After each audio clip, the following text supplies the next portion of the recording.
Part 1. A Decade of Hope, a Sudden Miracle. I, 37M, and my wife, 37F, have been together for about 15 years and married for 10 of those. Back during the days when we were still dating, we were really big on children. I had a lot of siblings growing up, most of them younger than me, and I've always been great with kids. My wife has also always pictured a family with 3 or 4 children since she was young, so we were well in sync on that. Unfortunately, as you grow older, you realize that everything doesn't always go the way that you want it to go, and after we got married about 10 years ago, that quickly became clear. We had dated for about 5 years, so we never felt the need to take our time with anything. We went straight to trying to conceive, but it just didn't work for us, which was very sad. When I say that we tried everything, I really mean it, even things that you normally know wouldn't work, but we were so desperate for a baby, so you really can't blame us for going all the way. Well, here's a bit of a spoiler alert. It's been 10 years, and we don't have a baby yet. Though that's a major part of what I'm writing this for, as you'll soon realize. As all couples looking to conceive have had, there have been times when it looked like things had finally happened, only for that time of the month to show up some days late. There were about 2 instances where we actually got a positive pregnancy test, but about 2 months later, in both cases, she miscarried, which was extremely painful for both of us to experience. I know I'm talking a lot about things that have happened in the past, but I think it is very important for you to understand how important it was for both of us to have a child. And before you ask, we've been to several doctors. I've had my man juice tested more times than I'd like to admit, and yes, my little swimmer's passed with flying colors. My wife has also had so many different medical tests done for her as well, and for the most part, the experts weren't able to determine why we might be unable to conceive. We've tried IVF as well, but that failed. We've considered adoption and surrogacy, but we might be a bit too old-fashioned for that, and those options likely won't expire for us, at least not anytime soon, so there really isn't a rush until we figure out that we truly can't have a child on our own. Also, it's important to realize how much we've gone through at the hands of relatives. We both come from rather traditional families, which is likely why we're so big on kids. However, not being able to have her own children yet means that has backfired, because traditional families like ours see children as almost a necessity, and without them, you've somehow failed at life. I blame our very strong religious beliefs for that. My wife got most of the brunt from both sides of relatives, though I haven't been exempt myself, especially with male relatives liking to make dumb comments about how they've never seen a man from our family unable to put a baby in someone. Again, I've gone through all the tests a man can go through, and I really don't think I can be convinced any further that there's nothing wrong with me. Anyway, that's enough blabber. Let me get to the actual story. My wife and I sleep with each other very frequently. It used to be because we were trying for a baby, but at a point it just kind of became a habit, even after we got to a point where both seemed to mostly accept that it wasn't going to happen for us. On my side, though, I want to know that I tried my best to have a child of my own, so I don't start to wonder whether I could have done more by the time I'm 80. So, since we do the deed so often, there's really no room for me to suspect foul play on the rare occasion that we think she's pregnant. This time around, she missed her period, and we started to get excited, but of course we had to temper that excitement because we've gone a decade without any luck in the pregnancy department, so why would we put all our hopes on a missed period? However, after the next period was missed, my wife decided to do a pregnancy test, and lo and behold, it was positive. Honestly, I was ecstatic. Sure, there was a bit of doubt and apprehension that she'd miscarry like the other times, but I think that side was a lot less than I thought it would be. I felt like being very positive about it would help the chances of the pregnancy being seen through to the end, though of course 9 months is a very long time, but I had hope. Well, very thankfully, the pregnancy actually got to the 5-month mark, and I genuinely don't think I've ever been happier in my entire life because we had never had a pregnancy last that long before. Honestly, I had been hopeful, but there was a part of me that never imagined I'd see a pregnancy get to that point. My wife was so happy too, obviously, and I was glad to see her like that because she really got the worst part of the scrutiny from relatives, and this was like a big middle finger to all of them. In fact, I noticed that my wife's relatives were so much nicer to me than they ever were, And while it sucked that it seemed that part of their kindness was locked behind us having a baby, I was glad to have it regardless. Now, the part where I realized that something might have been wrong was when we were watching a local TV show, and there was a plot line about a woman who cheated on her husband and got pregnant with her lover's baby. This is a show that we watch quite a bit, but I noticed something was off when my wife said that she wanted to watch something else. She wasn't too pushy about it, and when I asked why she wasn't interested anymore, she put it on the pregnancy. A lot changes when a woman is pregnant. So, honestly, I wasn't too suspicious about it. I eventually switched to another program, and she seemed to be more settled at that point, but for the rest of the night she was acting odd, and I noticed her shooting me glances. But apart from that, I didn't dwell on it too much. I think it became evident that I had to figure things out when my wife and I were watching TV a few days after that. I remember it was a weekend, and the exact same episode of that show came on as a rerun. Her reaction was very similar. She suddenly didn't feel like watching it anymore, and that was when I realized that I might have to get to the bottom of things. I asked her if she was okay, and she said that she was, again citing the pregnancy as the reason for her wanting to watch something else. That time around, I didn't notice any odd behavior, though maybe I simply wasn't as observant the second time. I was really overthinking things at that point. The day after, which was just a few days ago, I spoke to one of my good friends about the whole situation, and he was the one that made me see that it could be potentially a case of my wife feeling uncomfortable with what had happened in the TV episode because that's what she was guilty of. Honestly, it sounded very ridiculous to me, but the more he spoke, the more it started to make sense. The thing is, I didn't want to accept what he was saying because that would potentially mean that what is supposed to be the happiest mode of my life is about to turn into a whole case of treachery and infidelity, and I really don't know if I can deal with that. Honestly, I'll admit that part of me doesn't even want to dive into this to potentially find the answers because I'm afraid that what I find could devastate me, and after waiting for so long for a child, I'm not really sure whether I could take that if it were to happen. So that's what brings me here. I've tried my best to drop all the details I can about the situation. Hopefully, you guys might have a theory or two about why that specific episode of the show makes my wife so shifty. And maybe it has nothing to do with what happens in that episode. Maybe it really just is the pregnancy hitting her at the worst times. I'll stick around to read comments and answer the ones that I can. So I see some people asking me to detail her reaction to the episode a bit better, so I'll try to. When the show came on and the episode started, she sailed in with excitement the way that she always does, especially when it was clear that it was an episode that we hadn't seen before. However, as the plot points started to become clearer and clearer, I noticed that her excitement wasn't as noticeable as before. Again, I didn't think too much of it at the time because her reason for it was very valid. However, it was the second time. A minute or two into the episode, once it was clear it was a rerun and she realized what episode it was a rerun of, that's when a similar change in her demeanor came up. This time around, we didn't even get to the part where it was clear that it was a story about infidelity. Again, I didn't pay attention this time because I was really wondering what was going on, and I must have sort of zoned out. But I genuinely don't think she acted as weird as the first time, maybe because we didn't actually get to the part of that episode. Someone said I should ask her straight up. The 10 years of marriage is meant to afford honesty. You have much to learn, is all I can say. I've gone through like 90% of the comments, but they keep popping up, so I'll have to call it quits on it at this point.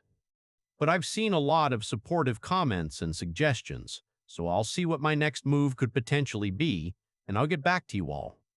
Thanks. Looks like someone's got a secret recipe for drama bubbling on the back burner, OP. It seems your wife's more eager to change the channel than a politician during a tough interview. But hey, who knew a TV show could hold so much power? It's like she's trying to avoid the guilty pleasure of watching her own life unfold on screen. I mean, forget reality TV, your living room is the real hotspot for suspense and plot twists. Maybe she's just trying to keep her latest masterpiece under wraps. Cue the dramatic music, because this is shaping up to be one heck of a cliffhanger. Part 2. The Direct Approach and Expulsion. This isn't the kind of update I was looking to give, but I think it's only right that I let you all know how things went.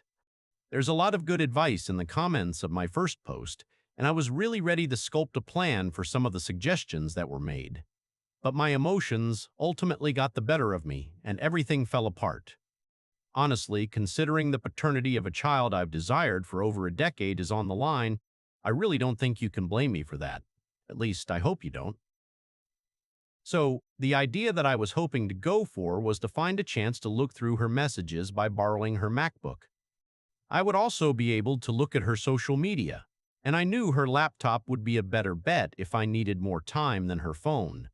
I was trying to figure out how to make an excuse for why I couldn't use my own laptop, but honestly, I didn't get a chance to get that far. My wife and I have usually been truthful to each other, and all the emotional stress I was going through overthinking the situation made me finally ask her straight up. Looking back, I realized how utterly stupid that was, and I keep beating myself up over it. But the way my mind was back then, I just needed to get the weight off and find the truth. So yes, I asked her straight up. I think the way it came out of my mouth was something like, "Why were things different this time? We didn't do anything different, so why did it work this time?" I know the test said there was nothing wrong with me, but I've been overthinking whether the baby is mine. Needless to say, she flipped out. I started trying to calm her down because I was very concerned about her fury and not affecting the baby. But obviously, I had just accused her of cheating on me and trying to pass someone else's baby on me, so even I can say it was justified. I feel like complete crap every time that I replay how things went. Honestly, it was very unpleasant. Eventually, she calmed down, but she told me that I couldn't stay at home that day. Again, I felt like it was justified. And I think, from her reaction and how genuine it seemed to me, that I actually messed up. It has to be my baby at this point. I really hope that I'll be able to get her to forgive me. There's only one thing that makes me feel a bit uncertain, though. As I was grabbing a few things that I'd need to spend the night somewhere else, I heard her on the phone talking to someone in hushed tones. The problem is, I don't know who it was, and I couldn't hear a word. I just know there was whispering going on. By the time I went back to the room she was in, she wasn't on the call anymore.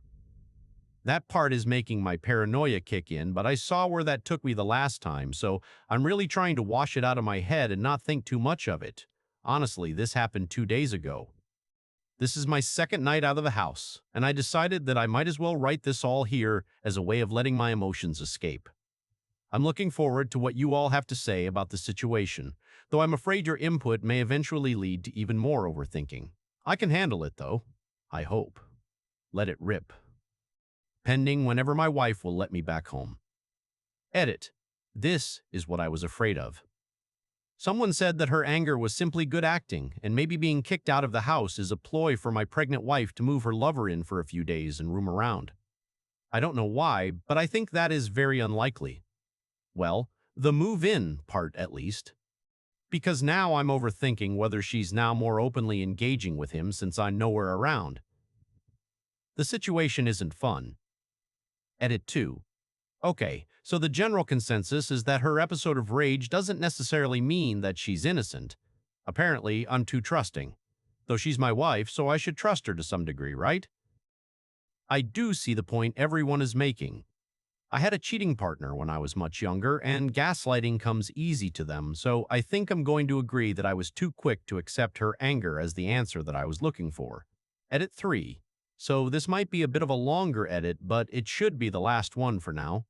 I'm back at home, though it took a total of 4 days for me to be let back in. I'm back now, though, and that's what matters.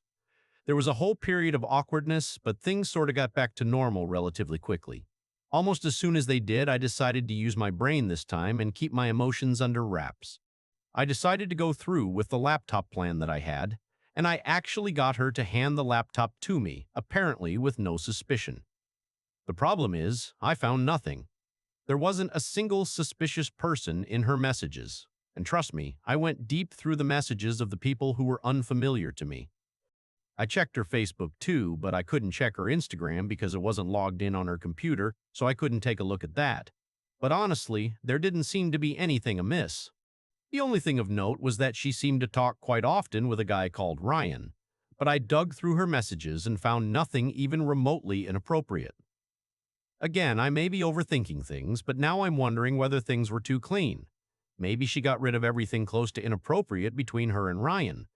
The thing is, I know there's no way for me to prove my theory unless she slips up. So for now, I'll just keep observing. But I just want to say, I really want to be proven wrong. I don't know if I can take the heartbreak of being on the cusp of becoming a father and having that taken from me. I'm scared of what I'll become if it happens. Hopefully, it doesn't. I really hope it doesn't. First off, kudos for trying to be all sneaky with the laptop plan, but let's be real here. Trying to play detective in your own marriage is like trying to juggle flaming swords while riding a unicycle. It's bound to end in disaster. And speaking of disaster, let's talk about that awkward 4-day hiatus from home. I'm guessing it felt less like a romantic getaway and more like an extended episode of Survivor, Marriage Edition. But hey, you made it back in one piece, so that's something, right? Now, about this whole Ryan situation, sounds like a real nail-biter. I mean, who knows? Maybe Ryan's just a really good listener who happens to share your wife's love of cat videos and conspiracy theories. Although, that's highly unlikely. I think you know exactly who Ryan is. Part 3. The DNA request and the walkout. Again, I've messed up big time, and I don't even know who to blame beyond myself. Honestly, it was another case of me starting to lose my mind because of the uncertainty of the entire situation. I'm the kind of person where feeling like there's a 10% probability of something being a lie causes me to start to get paranoid and overanalyze that 10% until I can get a solid answer. At this point, once I started to doubt that the child wasn't mine, that was when things started to go to crap. I blame my friend who suggested the scenario first, but most of you agreed with his assessment of the situation, so I suppose I was just too dumb to see it myself. Anyway, I'll cut to the chase and say that I ended up talking with my wife regarding the situation again. I knew it could potentially end horribly, so I started the entire conversation trying to paint my emotions in a way where she'd understand that I wasn't accusing her outright. I just needed the reassurance. At this point, true honesty wasn't enough for me, so I needed conclusive evidence so I'd go back to living my life normally. So, I asked her to do a DNA test. Big, flipping, mistake. We sat in the living room, and after I explained everything, to which she quietly listened and didn't explode like the last time, I suggested that she'd go for an in utero DNA test. I had done some reading, and I realized that I didn't even need to wait for the baby to be born before it could be made certain whether I was the father. All it would take was a blood sample. And I told her all of this. She listened in absolute silence. She didn't say a word until I asked, "What do you think?" Yeah, it didn't go well. She simply stood up without a word and went into our bedroom. From the sound of things, I knew that she was packing clothes. A DNA test is probably never going to be an easy thing for a man to ask a woman to get. I don't know whether there's a trick to it, but I suppose a happy marriage might be shaken heavily by a paternity test request. I get it, but I wish she understood where I was coming from too. I simply needed to be reassured. It seemed like the only way to stop me going crazy, because I was about to have my first child after waiting for so freaking long, and the sudden success had me so concerned. I know how stupid it sounds and how unfair it is on her because that means that there was no way to get what I really wanted after so long that I wouldn't have been suspicious of her. Maybe things just finally clicked and all the stars were aligned right. But I still needed the reassurance. I know it makes me an insecure guy, I've told myself that already. She eventually left the house. I tried to stop her, but she just wordlessly held a hand in my face, and I just let her go. I felt so defeated because even an idiot could have told you that crap wouldn't have ended well, but it was such an impulsive thing. Anyway, she's walked out on me, and she's not picking up my phone calls. It's been a week already. I've been able to speak to her sister, who she's currently living with, so I know she's fine, and I know where she is. Her entire family hates me now and spent every brief opportunity since cursing me out. The part that hurts the most is that I'm finally about to have a baby, and I have soured the entire thing. She told me that she wants a divorce over text, and I haven't had the guts to reply to it. I'm in no rush to pursue that, and I'm doubtful I'm going to be served at any point before the baby is born because that's the last thing you want to waste money on with a baby on the way. So yeah, if you were hoping for an update where I came out justified and validated, having realized she was cheating on me with her fitness instructor, this isn't one of those stories. All I can really say is the moral of the story is to think before you do rash things like I did, or maybe try and find other means to find the truth. When I didn't see anything on her phone, I should have known there was nothing to be found. That's it for me. I mean, asking for a DNA test is like bringing a sledgehammer to a game of Jenga. Sure, you might get some answers, but you're also guaranteed to bring the whole dang tower crashing down. And from the sound of it, your tower of marital bliss is now in ruins. But I feel like your wife lit that fuse a long time ago. And speaking of regret, let's talk about the text message. Bombshell. I want a divorce. Ouch. It's like your life turned into a country song overnight, complete with heartache, misery, and a choir of disapproving in-laws. But then again, why would your wife want to divorce unless she had someone to take care of her and whoever's baby that is? Part 4, The Final Proof and the Reckoning. I can't believe that I'm back here posting. It has been about a year since my last update. I came here with a story about finally conceiving with my wife after trying for over 10 years. I basically accused her of cheating because I felt like some minute signs were pointing to infidelity, and I overthought my way into a separation. There's a huge update and conclusion to this story, and honestly, I myself cannot believe how much things have been flipped upside down. There's some benefit to overthinking, to be honest, but I can't say I'm entirely happy how things have turned out. Here it is. I and my wife remained separated until the baby was born. It was very bittersweet for me because I was so overjoyed to finally have my baby in my arms, but I knew that custody would soon start being a problem because that divorce was eventually going to come. I also hated the fact that I always wanted to give my child an amazing, wholesome family, but things were going to be split from the very start. That part felt like crap. However, there was a bit of a truce in the early stages, and I was able to come and see my daughter any time that I wanted to, which I really appreciated. She was so beautiful, and I really think that there's nothing quite like the feeling of holding your first child in your arms. My wife and I never really discussed the situation with one another, but I sort of felt like it was hanging in the air. I guess it was going to come up eventually when the euphoria of our child wore off. I think it was when our child was about to turn one that she eventually served me with papers. Honestly, it came out of nowhere. The topic never came back up for discussion. It felt like she waited until a moment when I was feeling at peace and off guard before she hit me with that, and it was brutal. I don't know if I can express how much it hurts to know that you won't be in the life of a child that you desired so badly as much as you want to be in that child's life. Imagine needing to fight over holidays and weekends and all that kind of crap. I was not looking forward to that at all, and I was imagining the effect that it was potentially going to have on my child at a point. Here's where things change up. I had taken a passive role in taking care of my daughter because simply setting foot in my sister-in-law's house, where my wife and my daughter were living, always had me being treated like a serial killer. Everyone was always so hostile towards me, and I felt like I deserved it, but it honestly was not easy for me to deal with at all. I still powered through all of that because I needed to see my girl, and that was what mattered to me more than anything else. Fortunately for me, there came a weekend where my wife wanted to attend a wedding in a nearby city, and I volunteered to have my daughter stay with me for the day. She fought against it pretty hard, but since her sister would be going to the same wedding, they knew it was convenient to keep her with me. I wasn't going to kidnap her or do anything rash, so they eventually gave in to my request.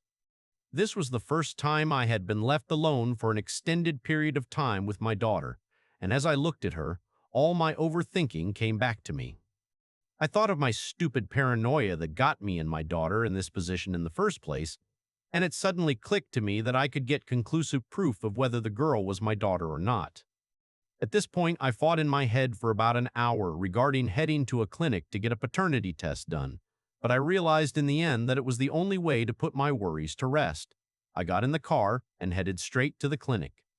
When I got there, they made it clear that the results that I would be getting would be merely informational. It wouldn't be legally admissible, but that was fine by me. I was simply using the results to put my own head to rest. I showed ID, I had a cheek swab done, and so did my daughter. When the process was over, I was told it would take about a week for me to get my results. My daughter eventually went back to her mother the next day when she got back from the wedding, but honestly, that 1 week waiting for the results was absolutely brutal for me. I felt like I was going to lose my mind, and I called the clinic on 2 occasions before the week had passed to ask if the results were ready. I knew that this was the one thing that would finally put everything to bed, and if the paternity test was confirmed, I would know that I deserved everything I got for doubting my wife. In fact, I was ready to beg her to take me back. I wouldn't have any pride. Eventually, the results were ready, and I went to go pick them up. It was negative. I wasn't a father.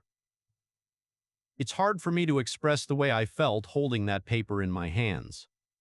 I was awake, but it was like my body stopped working. I couldn't react in any way. I was processing very complex emotions. Because think of it like this, I realized that all the victimization that I had gone through was unjust. I was right all along. I had reasons to be suspicious, as weak as it might have been. But did the strength of my suspicion matter when I was right in the end? I had been gaslighted. My in-laws treated me like a villain. I had played a sideline role in my daughter's first year of life, but that's when it hit me. This really wasn't all about my wife and I. The girl that I considered my daughter wasn't mine. I had lost myself in being proven right that it took a minute or two for the weight of the betrayal to hit me.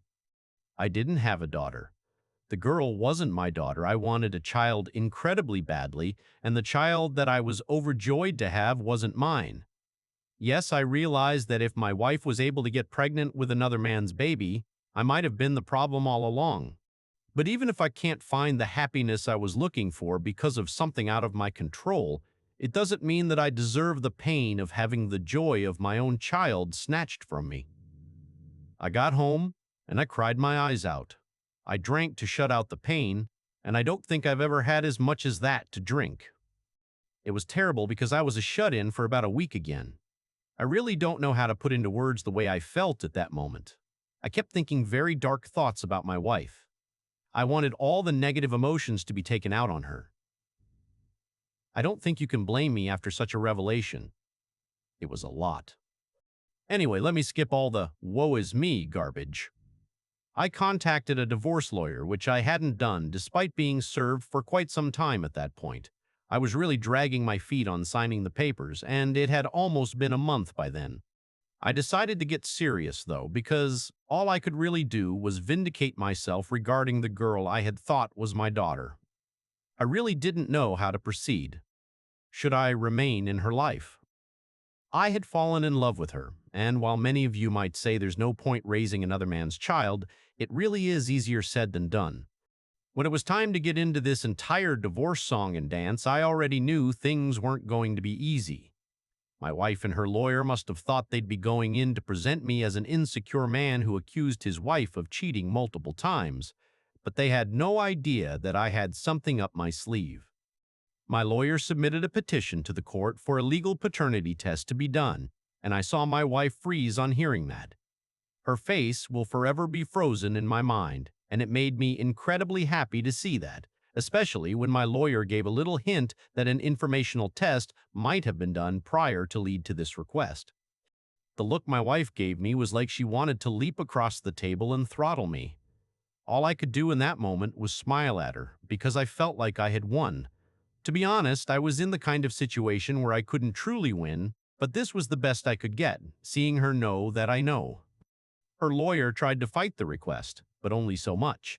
Because if you're so confident that you weren't sleeping around, there wouldn't be any reason to so vehemently fight a paternity test request.